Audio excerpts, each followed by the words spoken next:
Good evening student, आ जाओ जल्दी से सभी। आपकी क्लास शुरू हो चुकी है। जैसा कि आप जानते हो कि शाम 7 बजे से आप देखते हो क्लास 7 की एनसीईआरटी मैथमेटिक्स। तो साथियों, एक्सरसाइज आपका चल रहा था 5.1, जिसमें 3 क्वेश्चन आपने पढ़ लिया था और आज हम पढ़ेंगे चौथा क्वेश्चन। बहुत ही ध्यान से देखो, क्वेश्चन बड़ा ही प्यारा है। क्या कहता है? जो कहता है वो आपके सामने आ रहा है। कह रहा है कि यदि दो बिंदुओं ए और बी के बीच एक बिंदु सी ऐसा स्थित है कि ए सी बराबर बी सी है, तो सिद्ध कीजिए कि ए सी इक्वल हाफ ए बी। देखो, ये है बच्चा लोग एक्सरसाइज आपका 5.1 क्लास 9th की एनसीईआरटी मैथ। तो देखो, हम इसको इसके अकॉर्डिंग बना लेते हैं। हमने इसे बना लिया। कह रहा है कि ए और बी के बीच में एक बिंदु है सी। हमने कर लिया।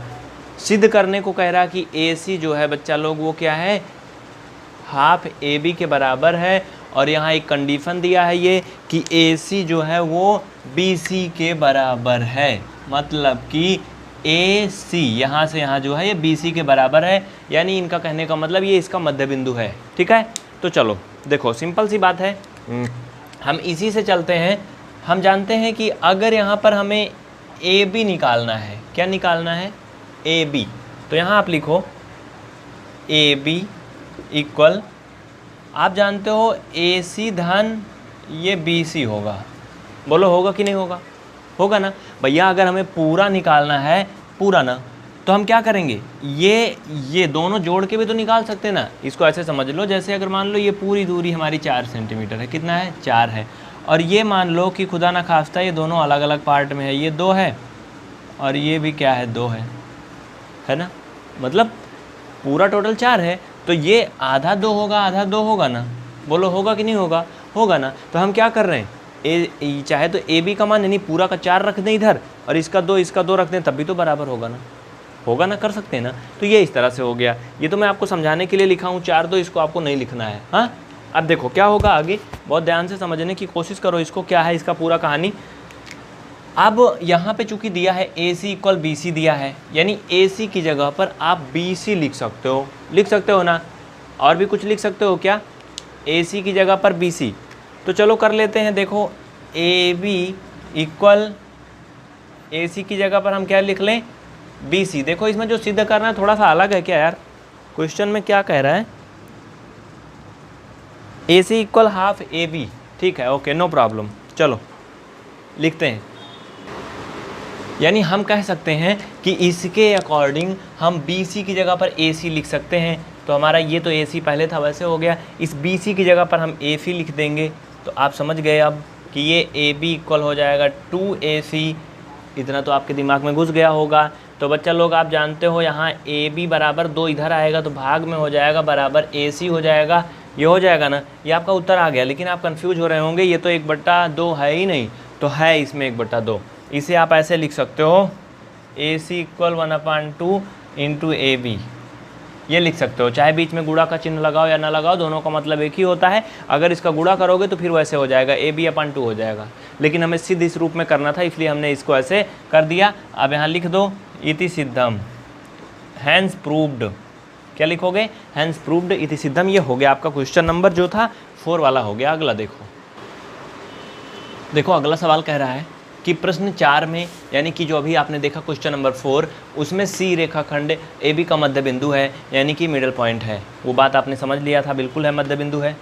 आगे कह रहा है कि सिद्ध कीजिए कि एक रेखाखंड का एक और केवल एक ही मध्य बिंदु होता है। मतलब एक से अधिक मध्य बिंदु नहीं होता है। तो भाई सिंपल सी बात है, अगर कोई चीज़ है उसमें कहें कि इसका मध्य बिंदु बताओ बीचों बीच कहाँ होगा, तो एक ही जगह होगा, एक से अधिक तो नहीं होगा। लेकिन इनको सिद्ध करके दिखाओ।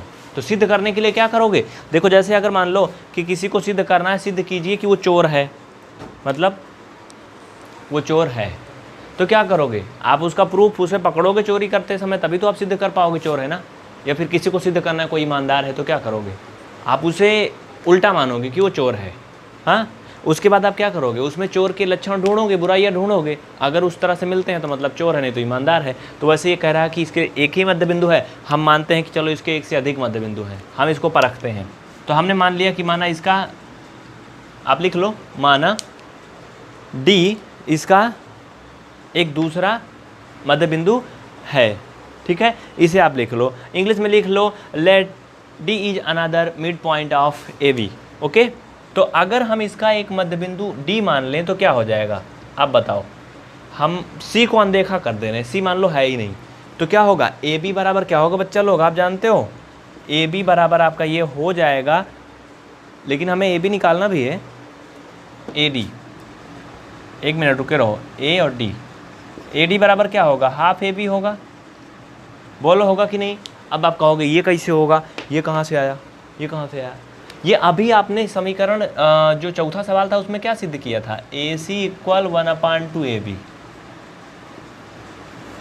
बोलो सिद्ध किया था कि नहीं, अभी अभी सिद्ध किया था ना, सिद्ध किया था ना। जब आपने इसको डी को नहीं माना था, सी को माना था, तो आपने सिद्ध किया था ए सी बराबर 1/2 ए बी, सिद्ध किया था ना। हमने कौन सी बुराई किया, आपने सी की जगह पे मध्य बिंदु डी मान लिया, तो जब डी मान लिया तो सी की जगह पे डी हो गया, ये इतना हो गया ना। इसको लिख लो फटाफट, ये समीकरण 2 हो गया, क्या हो गया ये समीकरण 2 हो गया।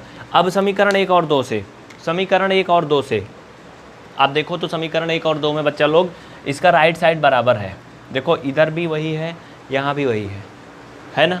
तो अगर किसी के समीकरण के एक पक्ष बराबर है दूसरे समीकरण के, तो उसका दूसरा पक्ष ऑटोमेटिक बराबर होगा, बोलो होगा कि नहीं होगा। तो आप यहाँ लिखोगे, क्या लिखोगे, लिखो जल्दी से, समीकरण 1 और 2 से, समीकरण 1 और 2 से लिख दो जल्दी से, तो क्या हो जाएगा, ए सी इक्वल ए डी, मतलब ए सी जो है वो ए डी के इक्वल हो गया। अब क्या सिद्ध हो गया कि नहीं, हाँ। अब देखो सिद्ध कैसे हो गया, कहने का ये मतलब है कि ये चाहता है कि जो ए सी है वो ए डी के बराबर है, मतलब ए सी वो ए डी के बराबर है। इसका कहने का ये मतलब है कि दोनों का जो मध्य बिंदु है वहीं पर जा रहा है वो। अगर ये अलग अलग आया होता तो सिद्ध हो जाता कि ये मध्य बिंदु है, लेकिन जो ए सी है, ए सी उसी के बराबर ए डी है, ए डी का कोई अलग से मान नहीं आ रहा है, देखो हो गया बराबर ना। यानी अगर ए सी हम बोल रहे हैं बच्चा लोग ये 5 सेंटीमीटर था, तो ए डी बोल रहा है कि हम भी 5 ही सेंटीमीटर रहेंगे, उससे कम नहीं होंगे। तो अगर ए सी 5 था तो ए डी 5 कैसे होगा, सोचो, हो सकता है क्या, नहीं होगा ना भाई। अगर यहाँ तक 5 है तो यहीं तक 5 कैसे होगा, ज़्यादा होगा ना वो, यानी ये एक्सपेंड करना चाहता है, समझ गए ना। अब नीचे लिख लो, इससे सिद्ध होता है कि ए सी और ए डी एक ही जगह है और किसी भी मतलब संख्या रेखा का, या फिर ऐसे कह लो किसी भी रेखाखंड का एक से अधिक मध्य बिंदु नहीं हो सकता है। ठीक है, इसे जल्दी से लिख लो, फटाफट लिखते चलो। और अगर अभी तक आपने क्लास को लाइक नहीं किया तो जल्दी से करिए, और चैनल को सब्सक्राइब करके बेल आइकन ऑन करना नहीं भूलना, जिससे कि आप पढ़ सको। अगर आप चाहते हैं बड़ी बड़ी क्लास देखना, जैसे आपको 10 मिनट 15 मिनट की क्लासें मिलती हैं, आप चाहते हैं कि हमें 1 घंटा 2 घंटा पढ़ना है, तो बच्चा लोग आप ऊपर दिए गए नंबर पर संपर्क करके प्रीमियम क्लास को ज्वाइन कर लीजिए और आपको जल्दी से जल्दी पूरा कोर्स मिल जाएगा। और अगर आप चाहते हो कि नहीं हमें ऐसे ही पढ़ना है, तो आप यूट्यूब पे ऐसे देखते रहो, चैनल को सब्सक्राइब करके रखो। इसके लिए आपको कुछ भी नहीं करना है, बस हर दिन आओ लाइव और देखते रहो।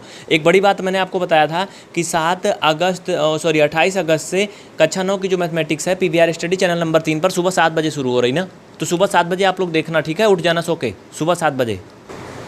सबसे ऊपर स्क्रीन पे देखो तो रेड कलर में लिखा है PVR स्टडी 3.0 क्लास 9 एंड 10। अगर आप वीडियो का डिस्क्रिप्शन देखोगे तो उसमें भी ऐसा ही मिल जाएगा ब्लू कलर का, आप उस पर टच करके सब्सक्राइब कर सकते हो, या फिर इंड स्क्रीन पे देखो अभी आपको लोगो दिख रहा होगा 2 ना, तो उस पर आप दूसरे वाले चैनल पे क्लिक करके सब्सक्राइब कर लो फटाफट। गो टू चैनल जाओ और सब्सक्राइब करो।